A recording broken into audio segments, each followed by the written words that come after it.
What is up everyone, and welcome back to another video. So as you guys probably know, Chapter 4 Season 2 is out, and with that comes a brand new Arena Points reset. If you don't know, right when the season came out, Arena Points were brought back to 0, and that means we're all back on the grind of champs. And as you guys know, your boy Techo's always got you covered. So in today's video, I'll be showing you exactly how to gain a ton of Arena Points in Chapter 4 Season 2. This video is going to include my best tips for every division in Arena, so you can level up super quickly, get to champs, and maybe even beyond that. Before we get into it, be sure to drop a like on the video if it helps you out, subscribe to the channel if you're new and want to see more, and of course it would really mean a lot to me if you could use code TECHO in the item shop. It's 100% free for you. It only takes a few seconds to type in, and it seriously does help me out a bunch. As always, a massive thank you to everyone who uses it. But with all that said, and without further ado, let's get into today's video. So getting into today's video, the first topic I want to cover is one that I pretty much always cover in my arena videos, which is the point system. As you may expect, when it comes to gaining arena points, knowing the actual point system and knowing how to play around it is going to be absolutely crucial. So as I already mentioned to you guys in the intro, arena points were actually reset right when season 2 came out. Epic kind of varies with this. Sometimes they like to do it on day 1, sometimes they do it like after 2 weeks as a competitive preseason, but they were reset right away this season. Now when it comes to placement points in the current point system, you can get up to 185 points per game from placement points, and that drops down to 175 in champs. On the other hand, when it comes to eliminations, each elimination is going to generally range from 5 to 15 points. It starts super high in open league, and it basically drops to 5 in every single game mode when you're in champs, and Epic basically implemented this to promote less aggressive gameplay. So as you may expect from that point system, placement does tend to be pretty powerful. For example, if you're in Champions League, you have 175 points for a win and 5 points per kill. That means you have to get 35 kills to equal 1 win. So as you may expect, and as we're going to talk about later, placement is a very, very powerful thing. Now another topic that I want to briefly cover, which is part of the point system, is actually going to be which game mode is best for points. All in all, most people tend to get the best results out of team modes, either duos or trios. Generally, it's just going to depend on whether you have 2 good teammates or 1 good teammate. Solos is usually the hardest to gain points in, although it's absolutely fantastic for fighting practice. Duos is a good option for both competitive practice as a team and for general gameplay. And the best mode for purely point gain is going to be trios. My reason for that is simply because you get the most points from a fight in trios. For example, if you're in champs and you kill 3 players, you get 15. If you're a solo and you kill 1, you get 5. So basically, you just have the highest capacity for points in trios. But yeah, guys, a lot of it is going to come down to preference, and I'm not saying that you can only play trios to gain points, but I just want you guys to keep in mind when you're trying to gain points, trios is definitely going to be powerful. Moving on from that, one of the most important ways to improve your arena skills is going to be to grind all sorts of fighting and creative. This is something I really wanted to mention at the start of the video because fighting practice is absolutely critical. In arena, if you're trying to gain points, you need to be a good fighter. Pretty much 90% of your success in any arena game is going to come down to whether or not you can stomp somebody in a fight. So it's really good to do creative and get tons of repetition in and to get practice against all sort of players. Now, of course, arena does get you into a lot of fights, but the thing is, creative is just so much more potent with it. For example, if you play like an hour of arena, you're probably going to get into around 20 fights if you're lucky. Now, on the other hand, if you're playing creative, you might get 100 fights, or you might even get more than that in a single hour. So really, the reason this is so helpful is simply because you're able to get into way more fights. As I said, you can really get up to like 100 or more fights in an hour, whereas you'd be lucky to get around 20 in arena. Now, real quick for you guys, I'm going to put 4 of my favorite fighting maps on screen right now. On top is going to be a box fight, then a build fight map, then a realistic 1v1, and finally on the bottom is a realistic PvP. So box fights and build fights are pretty self-explanatory. Realistic 1v1s are basically a simulated mid-game fight, and realistic PvP is basically you and 20 people just dropping in and fighting one another non-stop. So it's a massive third-party fest, kind of helps with like fighting under pressure and whatnot, and I find it to be a really good way to improve. So overall, all those maps should be super helpful for you guys. I just wanted to go ahead and give you guys those in case you don't have them. One last tip I have for you guys when it comes to fighting practice is to try and balance things out. You're going to be best off putting the bulk of your gameplay into arena and then allocating around 20 to 30% to creative. However, this ratio is going to vary for everybody. If you're really bad at fighting and you really need to improve that, then you may want to spend more time in creative. Whereas if you're already a competent fighter and you're trying to get better with your kind of like quote-unquote fighting sense and whatnot, then you may want to put more time into arena. It really does depend on the person, but just keep in mind you do want to have a good balance. So moving on from that, guys, getting into the next part of today's video, and what we're going to be doing is going over how to approach each individual division to gain points. So I'll be starting out with Open League, then going to Contender, and then finally going to Champion League. And hopefully this gives you a good idea as to the best playstyle and just general way to play each division. Starting off with Open League, and Open League is by far the easiest one to get through. In Open League, you can play literally however you want to play. Bus fare is not a concern at all, so your goal here should really be to W key most of the time, since elimination points are really high. You'll get some good experience fighting, and you're kind of going to get more comfortable fighting in that arena environment. At the same time, it also has minimal pressure since point loss isn't an issue, so a lot of people who aren't really familiar with arena tend to find that Open League helps them a lot. One piece of advice I have for you you guys though, if you're a beginner to intermediate player in Open League, you want to try and nail down a consistent strategy that you can use in Contenders and Champs. Once you do lose points from bus fare, it's going to be best to have some idea as to how you're going to be playing. So you don't want to wait until you're actually losing points or worried about losing points to figure out the best way to play. So try to find a good drop spot, try to figure out some of the best ways to rotate and get comfortable fighting. All of this should get you out of Open League pretty quick and get you prepared for Contenders and Champs. Obviously, you don't have to have a specific placement strategy or anything like that for Open League, as I said. I do recommend generally just going for fights, but you do also want to kind of narrow down what you're going to do in Contenders and Champs, since once bus fare does come in, a lot of people tend to struggle with that. So get your strategy down early, figure out a consistent way to gain points, and you'll be very, very happy with that later. Moving on to Contender League though, and Contenders is where most players tend to get caught up. Bus fare starts to hit super hard, eliminations become less valuable, and players tend to know much more of what they're doing. The biggest key that I can give you guys for Contenders is simply to continue hammering away at it and improve your mechanics in fighting. That means putting a lot of time into creatives such as build fights, box fights, mechanics maps, and all that stuff, as well as just playing arena consistently. A lot of your improvement in arena is actually just going to come down to playing a lot of arena, so that's definitely not something to overlook. One other thing I want to mention is that in Contenders, you may want to shift your strategy a little bit more towards placement. It's very hard to gain points usually based on kills alone, but if you survive the entire game, you're going to gain a ton of points, pretty much no matter what your bus fare is. Now, of course, if your bus fare is like 30 points and you're averaging 10 kills a game, you don't have to worry about that. But if you find yourself struggling to gain points, you may want to just adjust your strategy, that way you can make sure you're continually gaining them. Of course, don't be afraid to go into fights by any means, and I do recommend you still try to get good amounts of kills, but try to be a little bit more selective about which actual fights you take. Try to avoid third parties when possible, focus on only fighting when you have something to gain from it and whatnot, and all that should make it much easier for you to coast through Contenders. In Contenders, my biggest advice for you guys is to not camp.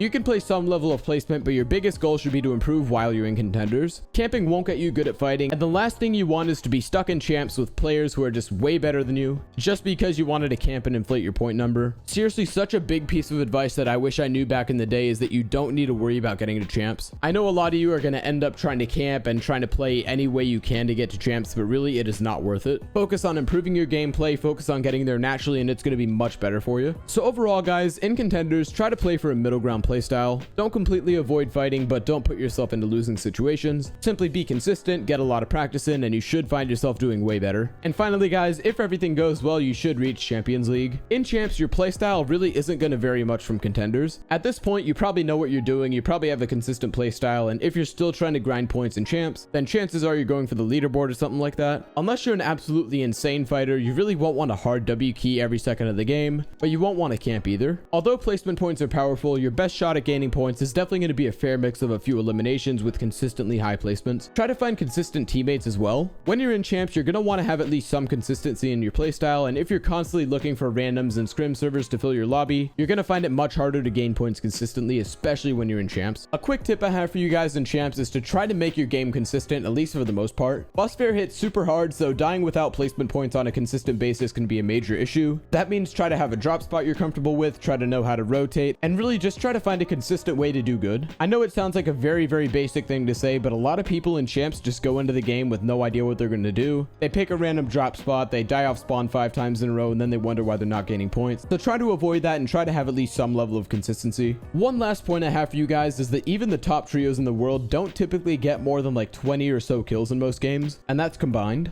Of course, there are always going to be exceptions, and you'll see some big 40 bomb games on YouTube and stuff like that. But the best way to gain the most points possible is almost always going to be to get comfortable loot, get good materials and HP, be selective about the fights you take, and try to focus mostly on placement. And if you guys do all that, you should find yourself gaining a ton of points even in Champs. But with all that said, guys, that's going to wrap it up for today's video on how to gain arena points super fast in Chapter 4 Season 2. Overall, by following all the tips in this video, you should find yourself gaining an absolute ton of arena points. And once you do reach higher divisions than you're in now, hopefully the tips I gave you guys should help you to consistently gain points and continue to do even better than that. If you found this video helpful, then be sure to drop a like on it. And if you want to see even more content just like this in the future, then be sure to subscribe as well and turn on those post notifications, that way you don't miss out. I post an absolute ton of tips and tricks videos on this channel, so make sure you don't miss out on those. And finally, guys, it would really mean a lot to me if you could use code TECHO in the item shop. It's 100% free for you, and it seriously does help me out a bunch. As always, a massive thank you to everyone who uses my code. But with all that said, thank you all for watching this video, and I'll see you guys in the next one. Bye for now.